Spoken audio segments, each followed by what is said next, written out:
मैं मोबिन अंसारी अंसारी क्लासेस से आज 11th क्लास के लिए हिस्ट्री चैप्टर नंबर 3 महाद्वीपों से घिरा हुआ साम्राज्य का वीडियो बना रहा हूँ।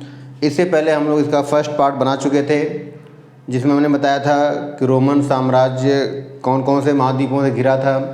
फिर हम लोग पढ़ चुके थे कि रोमन साम्राज्य में किस राजा का शासनकाल शांति के लिए जाना जाता है, और उसके बाद हम लोग ये भी पढ़ चुके थे कि रोमन इतिहास जानने के स्रोत क्या क्या हैं। और इसी कड़ी में आज हम लोग पढ़ेंगे कि रोमन साम्राज्य की सामाजिक स्थिति का उल्लेख कीजिए। प्रश्न आएगा कि रोमन साम्राज्य की सामाजिक स्थिति, ठीक, सामाजिक जीवन या स्थिति, रोमन साम्राज्य की सामाजिक जीवन या सामाजिक स्थिति का उल्लेख कीजिए। क्वेश्चन लिखना है कि रोमन साम्राज्य की सामाजिक स्थिति या सामाजिक जीवन का उल्लेख कीजिए। और इसी को क्वेश्चन आप ये भी आ सकता है कि रोमन साम्राज्य की सामाजिक स्थिति की क्या विशेषताएं थी, व्याख्या कीजिए। ठीक, तो हमने हेडिंग डाल दिया सामाजिक जीवन या सामाजिक स्थिति। ठीक, अब इसमें बताना है कि रोमन साम्राज्य की सामाजिक स्थिति की अनेक विशेषताएं थीं, जिनमें जो पहली विशेषता है वो पहली हेडिंग है एकल परिवार।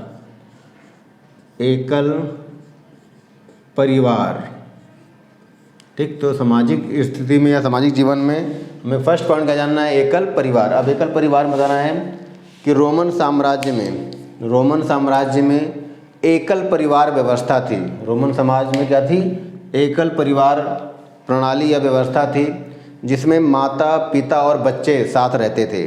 दोबारा सुनना है, बताना कि सामाजिक जीवन की अनेक विशेषताएं हैं जो निम्नलिखित हैं। पहले हेडिंग डालना है एकल परिवार। इसमें लिखना है कि रोमन समाज में एकल परिवार व्यवस्था थी। एकल परिवार में जिसमें माता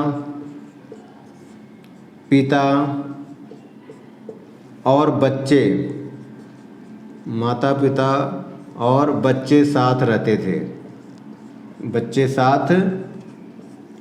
थे। ठीक है, मतलब एकल परिवार में क्या है कि ऐसा परिवार जिसमें माता पिता और बच्चे साथ रहते थे, और जब बच्चे वयस्क हो जाते, मतलब बड़े हो जाते थे, जब बच्चे वयस्क हो जाते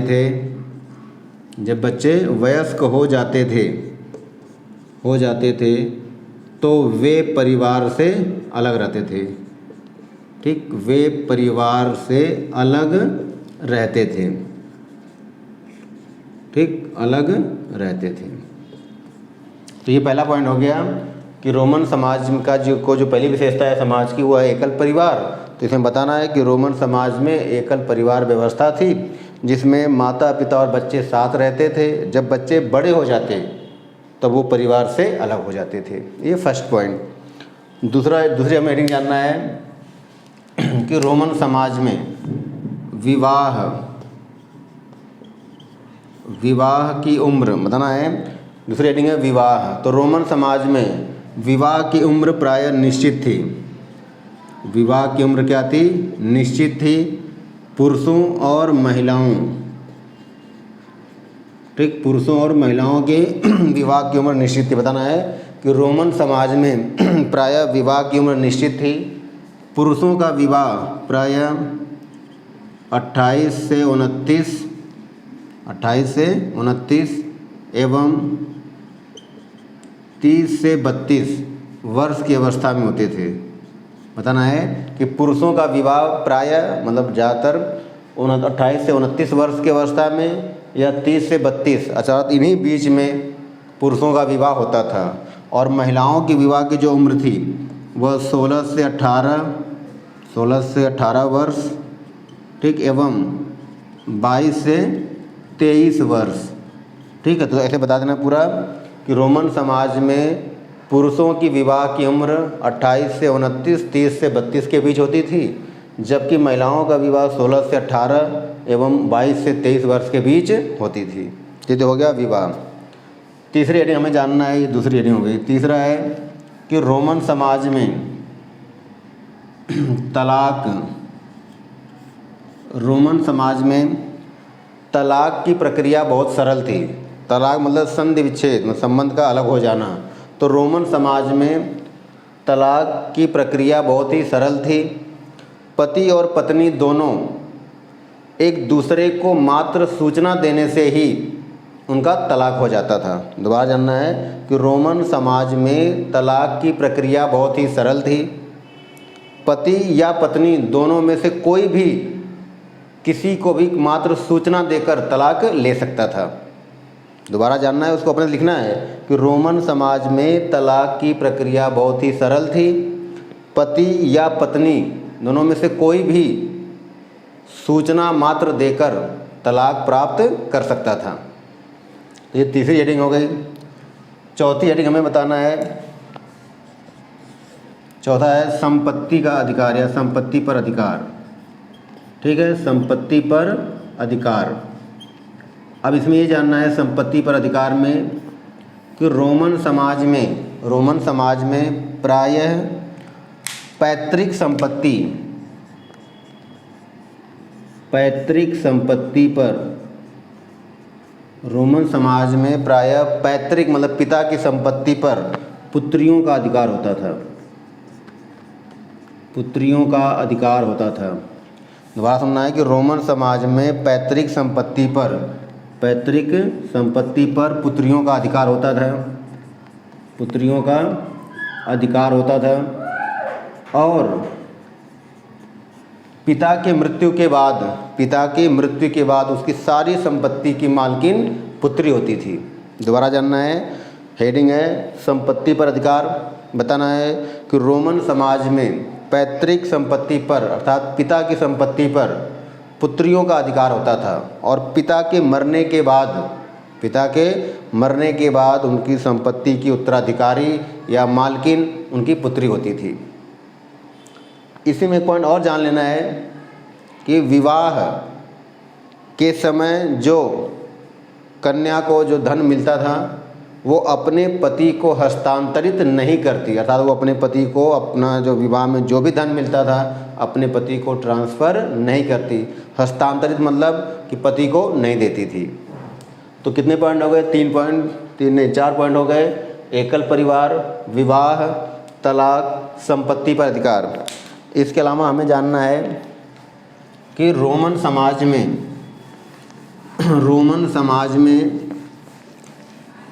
महिलाओं पर पुरुषों का प्रभाव अधिक था। रोमन समाज में, नेक्स्ट पॉइंट है 5वीं पॉइंट हम कह सकते हैं, ठीक, पुरुषों का वर्चस्व, पुरुषों का दबदबा, ठीक, दबदबा या वर्चस्व। ठीक, इसका मतलब बताना है कि रोमन समाज में प्रायः महिलाओं पर पुरुष ही हावी होते थे। पुरुष हावी का मतलब है कि रोमन समाज में महिलाओं पर ज़्यादातर पुरुषों का ही प्रभुत्व था या पुरुषों का ही अधिकार था। ऐसा कहा जाता है कि रोमन समाज में पुरुष महिलाओं की पिटाई भी करते थे। एक कैथोलिक थे बिशप ऑगस्टिन, ठीक, बिशप नामक एक कैथोलिक ऑगस्टिन थे बिशप, जिन्होंने ये बताया कि मेरे पिता प्रायः मेरी माता की पिटाई करते थे और मेरी माता के शरीर पर कई सारे चिन्ह या निशान थे। तो हमें ये बताना है कि रोमन समाज में पुरुषों का महिलाओं पर दबदबा था और इस बात की जानकारी बिशप ऑगस्टिन ने बताया कि मेरे पिता द्वारा मेरे माता की नियमित रूप से पिटाई की जाती थी। तो इससे पता चलता है कि रोमन समाज में पुरुषों का महिलाओं पर प्रभाव था। तो हमें आराम से लिखना है क्योंकि मैं पूरी लाइन लिखने रहा हूँ, इसलिए बता रहा हूँ। हेडिंग क्या है? पुरुषों का दबदबा या वर्चस्व। अब इसमें हमें क्या लिखना है कि रोमन समाज में पुरुषों का महिलाओं पर दबदबा था या महिलाओं पर अधिकार था। बिशप ऑगस्टिन नामक एक व्यक्ति ने लिखा है कि मेरे पिता द्वारा मेरे माता की नियमित रूप से पिटाई होती थी और मेरे माता के शरीर पर कई चिन्ह या घाव के निशान थे। तो इसे यह सिद्ध होता है कि पुरुषों का क्या था? दबदबा था। इसी में बताना है कि पिता, नेक्स्ट पॉइंट बताना है कि पिता के अधिकार, हेडिंग डालोगे पिता के अधिकार, तो बताना है कि रोमन समाज में पिता के अधिकार बहुत ज़्यादा थे, अर्थात असीमित थे। रोमन समाज में पिता के अधिकार बहुत ज़्यादा थे। कहा जाता है कि वो अपने पुरुषों और अपने बच्चों पर कई प्रकार से यातनाएं, मतलब कई प्रकार से उनको सज़ा देते थे। ऐसे बताना है कि रोमन समाज में पिता के अधिकार असीमित थे, मतलब बहुत ज़्यादा थे। ऐसा कहा जाता है कि रोमन समाज में पिता अपने बच्चों को कई प्रकार से सज़ा दे सकता था। कभी कभी तो अगर अपने बच्चों को, छोटे बच्चे को मारने के लिए वो ठंड में बाहर छोड़ देता था। कभी कभी रोमन समाज में बताया जाता है कि पिता अपने छोटे बच्चे को मारने के लिए ठंड में छोड़ देता था। तो इस तरह से रोमन समाज में ये सारी सामाजिक व्यवस्था है। एक बार दोबारा शॉर्टकट में जान लेना क्या क्या पॉइंट है, और याद रखना कि पेपर में हमें पॉइंट वाइज ही लिखना है, तभी नंबर अच्छे मिलेंगे। तो हमने क्या बताया कि एकल परिवार, फिर बताया विवाह, फिर तलाक, फिर संपत्ति पर अधिकार, फिर बताया पुरुषों का दबदबा, और फिर लास्ट में बताया पिता के अधिकार। तो इस तरह से रोमन समाज में जो सामाजिक स्थिति थी हमने उसकी विशेषता बता दी। अब नेक्स्ट क्वेश्चन जानना है कि रोमन समाज में, नेक्स्ट क्वेश्चन है दिनारियस क्या है, या दिनारियस किसे कहते हैं। क्वेश्चन क्या है कि दिनारियस किसे कहते हैं। क्वेश्चन है दिनारियस, ठीक। क्वेश्चन क्या है कि दिनारियस क्या है या दिनारियस किसे कहते हैं।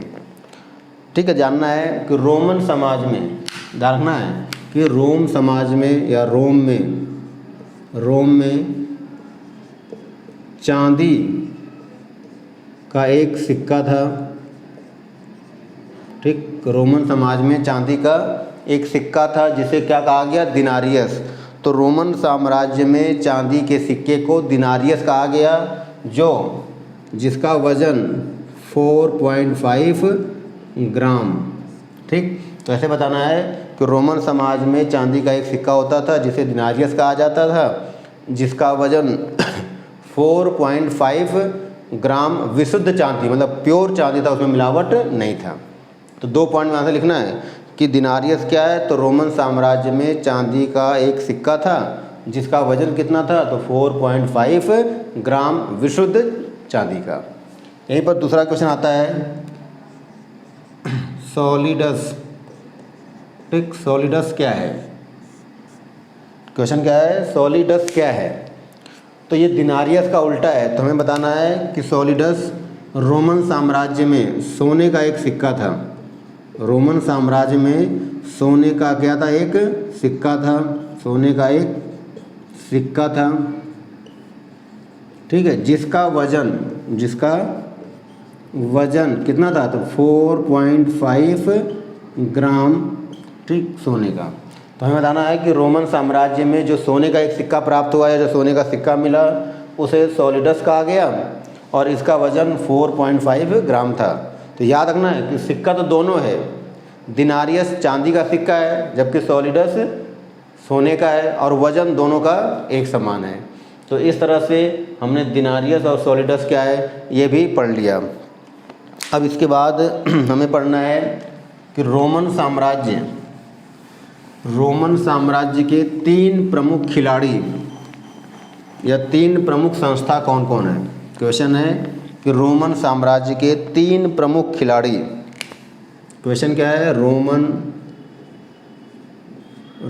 साम्राज्य के 3 प्रमुख खिलाड़ी कौन कौन हैं। 3 खिलाड़ी, ठीक, तो बताना है, ध्यान सुनना कि रोमन साम्राज्य के 3 प्रमुख खिलाड़ी कौन कौन हैं, या रोमन साम्राज्य की 3 प्रमुख राजनीतिक संस्था कौन कौन है। अब इसमें रोमन साम्राज्य की जो 3 प्रमुख खिलाड़ी हैं, तो उसमें सबसे पहले है सम्राट, ठीक, दूसरा है सेना, ठीक, और तीसरा है सम्राट, सेना और सीनेट या सेनेट। हमें क्रम याद रखना है, सबसे नंबर 1 पे सम्राट, नंबर 2 पे सेनेट, नंबर 3 पे सेना। ठीक है, लेकिन हम लोग इस पार्ट को इस क्वेश्चन को हम नेक्स्ट पार्ट में पढ़ेंगे। यदि ये वीडियो आपको पसंद हो तो लाइक करें, शेयर करें, सब्सक्राइब करें, ज़्यादा से ज़्यादा दोस्तों में बांटें ताकि मेरा उत्साह मनोबल और बढ़े और मैं और मेहनत करके और वीडियो बना सकूं। और जो भी क्वेश्चन मैं बना रहा हूं ये इम्पोर्टेंट क्वेश्चन है और इसके पेपर में आने की प्रोबेबिलिटी लगभग 100% है। और मैं देखता हूं बच्चे जब देखते हैं तो लाइक नहीं करते, ठीक है। इसलिए आप लोगों को लाइक भी करना है और शेयर भी करना है, ठीक है। Thank you.